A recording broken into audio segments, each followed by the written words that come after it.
Buenas tardes a todos, es un gusto para mí estar con ustedes, un placer y un honor, la verdad. Mi nombre es Guillermo Jacobi y voy a hablar sobre implementaciones de Internet de las Cosas. La charla se llama Internet for World Things, es un juego de palabras con Internet de las Cosas básicamente que quise crear. Y bueno, antes de saltar a la charla, les voy a contar algunas palabras sobre mi persona. Y cuando tengo que hablar un poco de mi historia, de mi carrera, tengo que arrancar básicamente con algo que fue muy importante para mí, que fue mi primer consola, un ColecoVision. Era algo súper básico para jugar. Lo que estuvo interesante es que mi primer juego fue el Donkey Kong y a raíz de eso empecé, digamos, esta carrera, ¿no?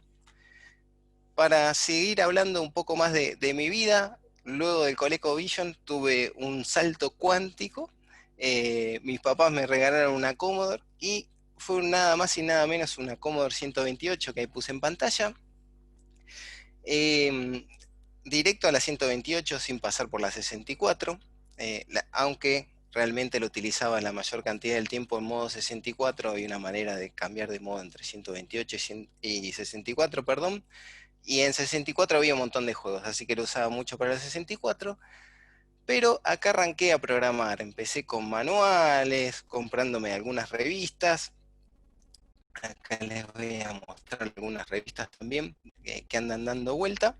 De esa época eh, leía mucho Tu Micro Commodore y venían diferentes programas, además de los juegos, por supuesto, que era súper importante. Y ahí empecé con algunas cositas de robótica, de programación, de máquinas que piensan, y me empezó a despertar este bichito, ¿no? De ahí fue que estudié Ingeniería de Sistemas en UTN, después fui ayudante y profesor también ahí, un tiempo interesante. Después también hice un máster gracias a una beca en Francia, una beca del gobierno francés que me permitió seguir aprendiendo, y más recientemente hice un máster también en tecnología en la Universidad de San Andrés.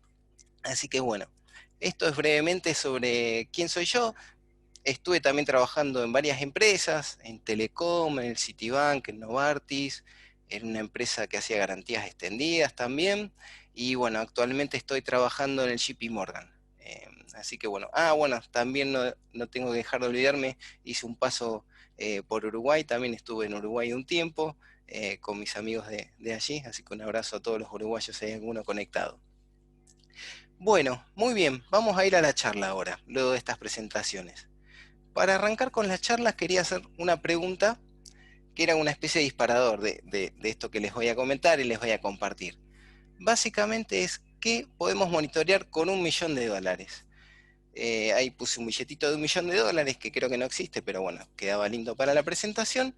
Y básicamente esta pregunta tiene dos partes. La primera es qué monitorear, que es sin duda lo más importante, y después la parte del $1.000.000. Hacia donde apunta esta presentación es identificar las problemáticas que me identifiquen luego de identificar, perdón, la problemática, qué es lo que vamos a monitorear. Con la segunda parte de esta pregunta, del $1.000.000, es básicamente vamos a monitorear lo mismo con $1.000.000 o con mucho menos dinero. ¿Por qué? Porque nuevamente quiero reforzar, lo más importante es el problema que queremos solucionar y que me va a determinar qué es lo que quiero monitorear en un proyecto de Internet de las Cosas. Entonces, para dar un ejemplo de esto, de que podemos monitorear algo con muchísimo menos dinero, quise traerles una problemática real, que es básicamente la defensa de un país y la seguridad de sus fronteras. En esta primera imagen que estoy compartiendo van a poder ver un proyecto que tiene el gobierno alemán, que es el generar un tanque de última generación, perdón, con la última tecnología que existe en el mercado. Como ya lo pueden ver ahí en la imagen, es bastante avanzada. Ante esta misma necesidad o ante esta misma problemática, que es básicamente tener un control de las fronteras de un país y para su defensa, hay similares, digamos, soluciones. Por ejemplo, ya deben haber visto esta imagen quizás recientemente. Hay una solución de muy bajo costo que puede llegar a atender la misma necesidad. Esta solución quizás puede necesitar todavía un par de iteraciones, si nos ponemos a ver algunos detallecitos, quizás habría que ver, o le cambiamos de lugar el cuello de la llama, o hacemos que el arma apunte para el otro lado, pero son detalles de terminación. La verdad que ante la misma necesidad hay dos soluciones con un costo muy diferente y que las dos atienden a la misma problemática. Ahora bien, me puse a ver cómo podía contarles esta experiencia de implementaciones de Internet de las Cosas e identificación de la problemática. Para eso, ahora les voy a mostrar diferentes experiencias donde estuve dándome cuenta que siempre se daban los mismos pasos. Básicamente son 4 pasos. Primero, identificar cuál es el problema que necesitamos atender o necesitamos solucionar. En base a ese problema, vamos a empezar a analizar cuáles son los diferentes datos que necesitamos monitorear para darnos cuenta si existe o deja de existir ese problema. Luego viene la tercera parte, que es qué vamos a estar haciendo con esos datos. Y finalmente debemos decidir cuáles son las acciones que vamos a tomar en base a esos datos que fuimos recolectando. Estos 4 pasos los vamos a ver ahora en diferentes experiencias. Y como son 4 pasos, los llamé los 4 fantásticos, básicamente como para ayudarnos a que se nos queden en la cabeza, con un ejemplo de una película, básicamente. Bueno, espero que hasta acá vayamos bien. ¿Dónde les voy a mostrar estos 4 pasos, cómo se replican en proyectos de implementación de Internet de las Cosas? Estuve viendo cuántos ejemplos tenía que mostrarles para graficar esto, y dije, uno o dos ejemplos quizás es demasiado poco. 4 es mucho, no me va a alcanzar el tiempo, dije, bueno, 3. 3 ejemplos les voy a compartir donde vamos a ver estos 4 pasos con soluciones reales de implementación de Internet de las Cosas.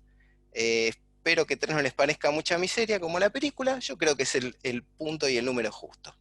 Vamos al primer caso que quiero compartirles, por favor. Una implementación de Internet de las Cosas para el control de las aguas. ¿Qué es esto? Básicamente, nos tenemos que remontar hace unos años atrás. Este fue un trabajo que realicé para la maestría que hice en la Universidad de San Andrés, donde básicamente estuve juntando información sobre el monitoreo de flujos de agua con respecto a las inundaciones. Y ante esto, ¿qué hice?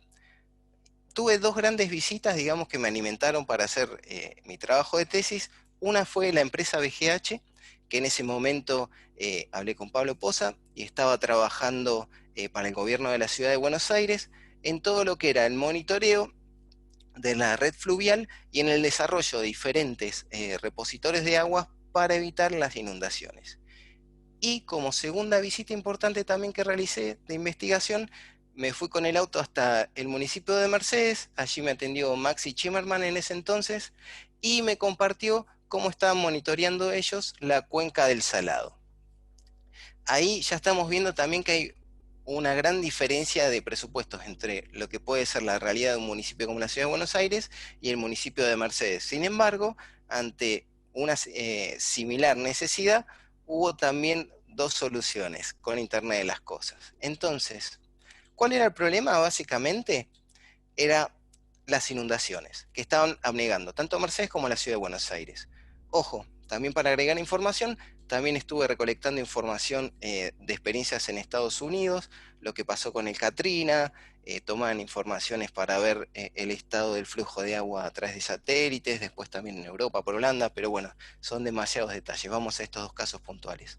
¿Cómo sabíamos que teníamos un problema de inundaciones? Básicamente, ahí surgió el tema de Wireless Sensor Network. Básicamente, esto es una red de sensores que se instalan a lo largo de los flujos de agua para ir monitoreando cuál es el avance o cuáles son los diferentes parámetros que tiene ese flujo de agua en el tiempo. Ahora lo vamos a ver un poco más con imágenes para que sea algo un poquito más concreto. Por ejemplo, a la derecha van a ver una terminal que tiene diferentes sensores, básicamente. Abajo van a ver un sensor que mide cuál es la distancia entre el piso y el agua de una laguna o de un río. Esto nos quiere decir, dicho en criollo, cuál es la altura del agua en un determinado momento. Esa información va por un canito hasta, como pueden ver ahí, una especie de casita arriba a la derecha, en la foto que está como si fuera en el corner de la pantalla. Esa información va ahí a una mini central de procesamiento y se manda a un servidor central para su análisis. Además de este sensor, van a ver ahí también en la misma foto arriba a la derecha, un pluviómetro, que es una cajita que es básicamente mide la cantidad de lluvia que va cayendo. Con esta información, lo que se trata de hacer es recabar diferentes informaciones en diferentes momentos de cuál es cómo, digamos, cuál es el estado del flujo del agua. ¿Para qué? ¿Por qué? Porque después, en base a esta información que vamos a ir recolectando con el tiempo, vamos a tratar de inferir cuándo puede llegar a venir una inundación, en base a las experiencias pasadas. Entonces, esto es fundamental, tener mucha información, recabar información que nos va a permitir predecir cuáles van a ser los eventos meteorológicos futuros en base a la experiencia y la información recabada una vez más. Abajo a la izquierda de la pantalla van a ver un gráfico también de una investigación que se hizo, de una implementación, donde en base a la información de la velocidad del agua que se ha ido tomando en diferentes momentos, empezaron a ver, ahí lo van a ver con dos colorcitos, cómo empezaron a detectar y anticiparse cómo iba cambiando la velocidad del agua. En paralelo a esto también uno tiene que ir considerando cuáles son los eventos meteorológicos que van a ir sucediendo para después, en base a cierta información, descifrar cuál es el evento meteorológico que va a venir en el futuro. ¿Qué hago con toda esta gran cantidad de información que voy a estar recolectando? ¿Qué acciones voy a tomar? Básicamente son varias las acciones que puedo ir tomando. Por un lado van a estar acciones que permitan evitar que haya, por ejemplo, una inundación. Esto es, obras de infraestructura, como por ejemplo limpieza de sumideros, generar grandes repositorios de agua para que vaya el excedente del agua de una lluvia y evitar que se abneguen las calles. Después el saneamiento, perdón, de las diferentes cuencas de los ríos, como por ejemplo se ha hecho en la cuenca del Salado. Y finalmente, si todo esto no funciona, las últimas acciones es alertar y evacuar. Digamos, enviar, por ejemplo, un SMS o a través de otro medio de comunicación, un mensaje a las personas que viven en los lugares donde se van a inundar para que por favor tengan a bien evacuar lo antes posible y evitar, digamos, un mal mayor. Hay veces, de hecho, que la única opción es evacuar, porque incluso hay, digamos, diferentes casas o barrios que se van formando a la vera de ríos y son lugares inundables desde siempre. Entonces, estas acciones, hay veces que el tema de alertar es inevitable y hay que realizarlo. Bueno, esta fue la primera experiencia, espero que vayamos bien. Ahora nos vamos a ir a una segunda experiencia, que es, el nombre que le puse a esta experiencia es un alambrado digital. Me tomo un segundo para respirar, tomo un poquito de agua. Y ahora sí, vamos a continuar entonces. ¿Qué es esto? Acá nos tenemos que remontar al año pasado. ¿Cómo venía este tema? Básicamente tengo un amigo que está un tanto loco como yo, como un poco todos nosotros, la verdad, quizás es por el encierro, aunque esto fue antes del encierro, así que, bueno, no importa. Tengo un amigo que básicamente estaba interesado en comprar un campo muy barato en la Patagonia. Imagínense, yo tengo menos de campo, la verdad, todo el día atrás de un teclado, muy lejos del campo, tengo familia en el campo, un saludo para todos ellos, pero no entiendo nada. Así que mi amigo, que entiende un poco más que yo, pero también estaba súper embalado, me pidió ayuda para que lo ayude a implementar un caso de negocios para realmente comprar un campo en la Patagonia y explotarlo. Bueno, ahí me empecé a leer un montón de material que hay, revistas, páginas de internet y demás, y empecé a encontrar o a descifrar por qué el campo que le querían vender a mi amigo era barato. Entonces, vamos al problema. Acá está el principal problema que estuve identificando luego de esta pequeña investigación, perdón. El costo del alambrado en la ganadería de la Patagonia puede hacer que digamos, un negocio sea inviable. ¿Por qué? Se preguntarán muchos. La extensión de terreno en la Patagonia es inmensa. El ganado ovino come, digamos, pasturas naturales. Lo que pasa es que es un terreno bastante árido, entonces necesita de grandes extensiones de terreno el ganado para poder alimentarse. Ante esto, uno tiene que empezar a alambrar kilómetros y kilómetros de campo para que las ovejas no se te escapen, no te la roben, no se las como puma, aunque el puma igual salta, pero bueno, uno tiene que alambrar todo eso y tiene un costo muy grande. Entonces, los campos realmente que pueden llegar a hacer un negocio en la Patagonia son extensiones de terrenos muy, muy grandes que a su vez necesitan tener una cantidad de ovejas muy grandes como para, a través de la lana, con la esquila y la venta, digamos, de las ovejas, sea un negocio que sea viable. Entonces, se lo dije a mi amigo esto, por supuesto no estaba contento, estaba muy encaprichado con el banco, y dije, no te va a andar, y me puse a pensar yo también qué solución le podía dar a mi amigo. Entonces, primero, ¿cómo sabemos que tenemos un problema? Básicamente por lo que le estuve comentando recién. ¿Qué dije? ¿Y qué estuve investigando? Dije, si le ponemos un aparatito a las ovejas en el cuello, ahora les voy a mostrar para que sea un poco más explicativo el asunto, que nos permita, primero, monitorear dónde está la oveja, y segundo, evitar los alambrados. ¿Cómo que evitar los alambrados? Sí, sabiendo dónde está la oveja, nosotros podríamos llegar a marcar dentro de un mapa, por ejemplo, en una aplicación de celulares que pueden ver en la pantalla, cuál es este alambrado digital donde yo quiero que se mueva la oveja. Entonces, cuando la oveja pasa de ese límite que yo le puse en un mapa, en un GPS, recibe una alerta sonora y una vibración que es molesto para la oveja y hace que la oveja vuelva sobre sus pasos para evitar que siga teniendo ese ruido y esa vibración molesta sobre sus espaldas. Esto es bastante interesante, la verdad. Encontré que hay dispositivos que venden en China. Abajo a la izquierda pueden ver el dispositivo. Son dispositivos que tienen un panel solar. Claro, porque si no, ¿dónde le vamos a enchufar esto a una oveja en el medio del campo de la Patagonia? Después estos dispositivos transmiten la geolocalización, el lugar de donde está la oveja, a través de redes celulares 2G, 3G, 4G, y lo mandan, digamos, a una aplicación y uno puede saber dónde están sus ovejitas y con esto que les decía del alambrado digital, se puede evitar tener alambrado. Básicamente, para continuar un poco con la presentación, ¿qué hago con los datos de todo esto que les estoy contando? Veo dónde están mis ovejas, veo a dónde van a comer y las puedo llegar a redirigir en base a estas vibraciones que yo les decía. Hasta acá era el negocio de Milenio. ¿Qué nos pasó? Pequeño detalle. Si hay veces que estamos cerca de los, digamos, las ciudades altamente pobladas y por ahí no tenemos muy buena señal de celular, imagínense lo que puede ser en un campo de la Patagonia. Bueno, el campo donde quería comprar mi amigo no tenía ni señal, así que esto de momento no es viable. Ahora bien, ¿qué se viene a futuro? ¿Vieron los satélites de altura, digamos, relativamente baja que está haciendo la gente de Tesla y otras empresas también que ya empezaron a competir? Con esos satélites van a dar internet en cualquier lugar de la Tierra y a un costo bajo. Entonces, este tipo de negocio va a ser viable. Así que, si más adelante empiezan a ver ganado en los campos con esto en el cuello, por favor acuérdense de mí.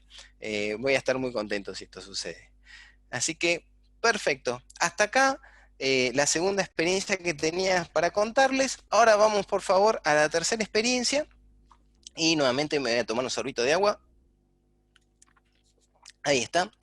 Vamos a la tercera y última experiencia, que es una experiencia en logística. A ver, ¿de qué se trata esto? Acá sí nos tenemos que remontar más o menos a unos 3 años atrás. Esto era un almacén logística que tenía una particularidad. No era cualquier logística, sino que era logística de minerales. ¿A qué me refiero con minerales? Zinc, cobre, carbón y demás. Sí, es de hecho un super almacén donde se extraen de las minas los minerales, se almacenan en este almacén estos minerales. A esos minerales se les puede llegar a hacer un tratamiento, por ejemplo, mezclarlos entre sí para generar, digamos, nuevos materiales en base a la mezcla, y después también se les hace otro tratamiento de humedad y demás. Pero bueno, la problemática de esta situación y esta tercera y última experiencia para contarles era que el costo del funcionamiento de este almacén en particular era muy alto.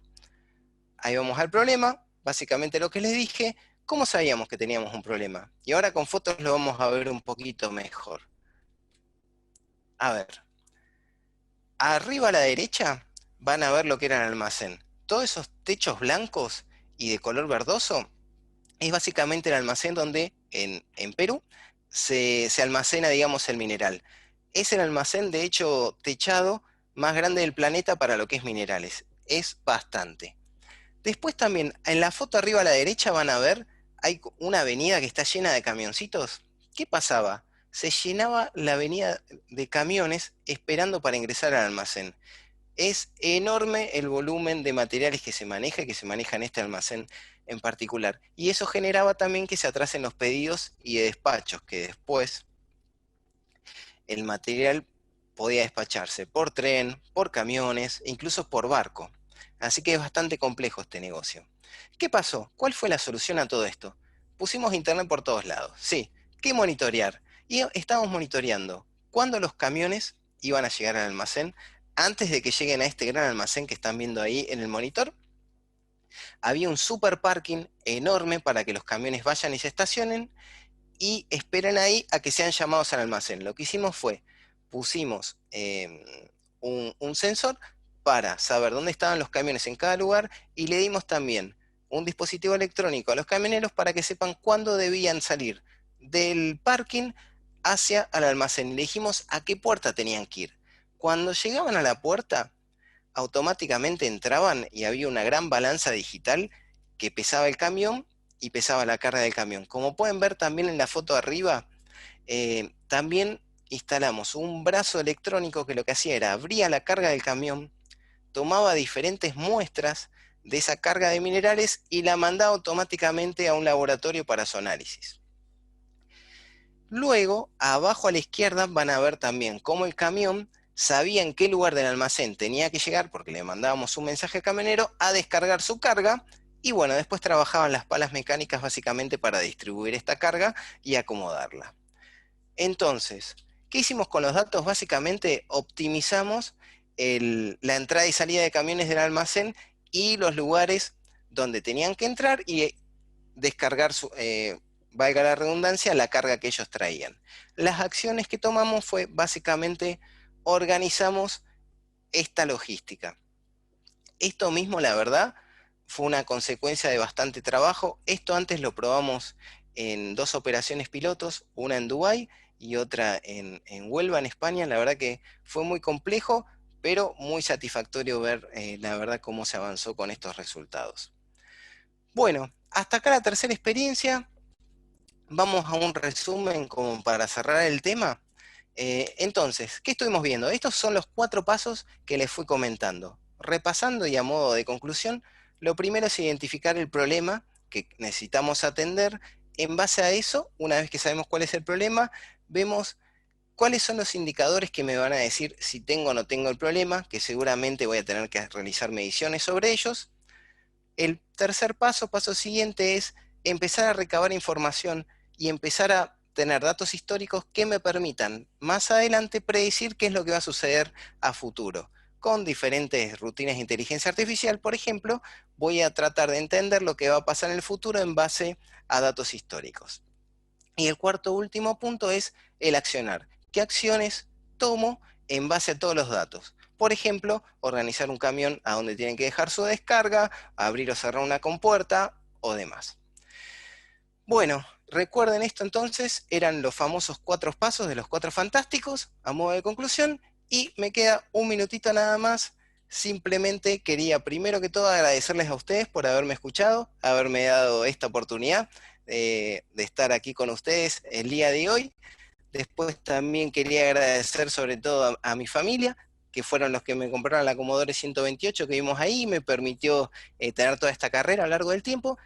A mi señora, a mis hijos, que me bancan todas estas locuras que estuvieron viendo en la pantalla. Bueno, siempre pobre mi señora, está ahí atrás dándome una mano y bancándome en todo.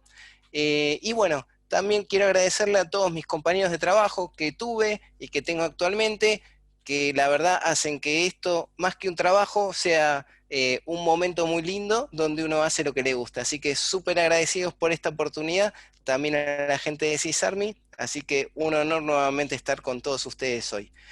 Quedo a disposición para cualquier pregunta y respuestas que puedan tener. Mi Twitter es @jacobyguillermo. Un gustazo y bueno, hasta siempre. Así que bueno, acá el bot me dice que ya tenemos al siguiente speaker en línea, así que Guillermo, ¿me podés escuchar? Sí, ¿qué tal? Buenas ¿Cómo tardes, están? Guillermo. Buenas tardes. Todo bien, muchas gracias por subirte a Nerdearla, así que bueno, acá tengo bocha de preguntas de tu charla, así que vamos a tratar de responder la mayor que podamos, el tiempo es tirano, así que arrancamos por la primera, ¿bien? Excelente. Pregunta de Leonardo, dice, ¿qué capacitación educativa para prepararse en IoT recomendarías? Por ejemplo, capacitación inicial en Arduino y programación en los colegios. Sí, mira, la verdad que hay hoy por hoy, gracias a Dios, hay de todo y gratis y disponible en internet. Lo que es Arduino, Raspberry, hay un montón de material como para aprender. Después los equipos están cada vez más económicos, por suerte, y se pueden conseguir bastante por las páginas, digamos, de ventas, Mercado Libre o cualquiera similar.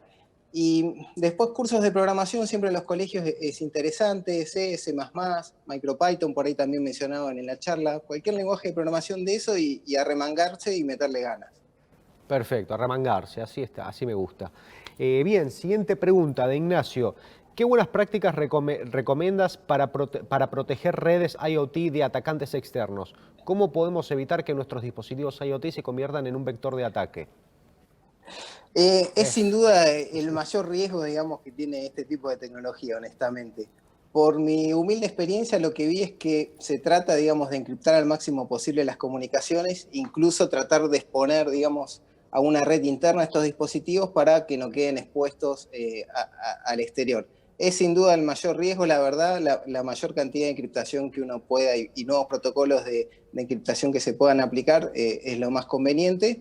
Pero bueno, es todo, creo que es uno de los principales desafíos que tiene esto para progresar, ¿no? Sí, sí, vamos a hablar 2 horas de seguridad en IoT, sí. Bien, siguiente pregunta de Misael. Pregunta, ¿utilizan Arduino ESP8266 o sobre qué chips lenguajes desarrollan el firmware? Mira, básicamente Arduino o Raspberry, cualquiera de los dos, digamos, puede ir. Y, digamos, con respecto a los lenguajes, C, C++, ahí también comentaban recién en la pregunta anterior, también MicroPython puede ir. La verdad, lo más importante no es el lenguaje de programación, pero sí darse cuenta un poco lo que uno quiere solucionar, tratar de entender lo que siempre es lo más difícil, y no irse por ahí con las ramas que a nosotros tecnológicos nos gusta empezar a meter mano ahí, darle y por ahí no. Nos cuesta como entender un poquito la necesidad. Lo más importante es la necesidad, después el resto en cualquier lenguaje se hace. Perfecto. Bien, siguiente pregunta de Kevin. ¿Qué crees que le falta al mundo del IoT para que explote y empiece a aparecer por todos lados? Mirá, es buena la pregunta. Creo que el tema de conectividad es fundamental.